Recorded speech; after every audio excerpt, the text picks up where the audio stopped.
Daisy discovered something eerie while taking her medication. She had a vague feeling that something was off about the sticker on the pill bottle. Curiosity got the better of her, and she gently peeled off the sticker, only to be horrified by what she found underneath, a hidden label with her mother's name on it. This sudden revelation sent chills down Daisy's spine.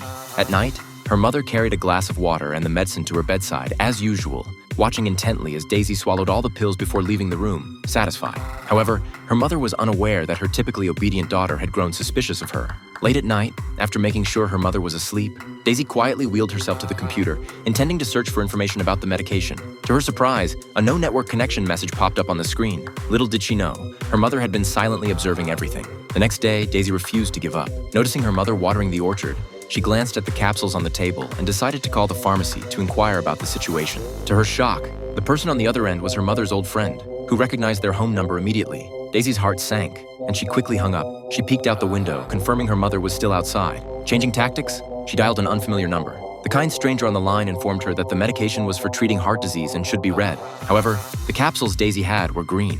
At that moment, Daisy panicked, unable to understand why her mother would give her the wrong medication. Determined to uncover the truth, she suggested going to the movies together the following day during dinner. Before leaving, she discreetly slipped the pills she hadn't taken into her pocket. Halfway through the movie, Daisy excused herself to the restroom and left the theater, heading straight for the nearest pharmacy.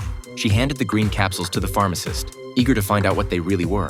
The doctor took one look and told her that these were not meant for human consumption, but rather for animals, designed to paralyze their lower body. Daisy was utterly shocked.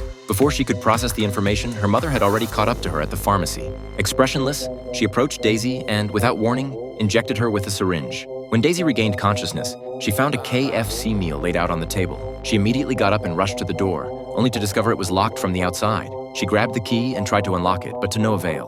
The door had been jammed from the outside. She quickly pushed open the window and glanced outside. Then she snatched the food from the table, wolfing it down and gulping the entire glass of water. She gathered her hidden tools and climbed out the window inch by inch, making her way to her mother's room. She raised her tool and forcefully stabbed at the window glass, then sprayed water upward, shattering the glass instantly. After laying out the bedsheet, she clambered into the room. However, the moment she entered, her asthma suddenly flared up.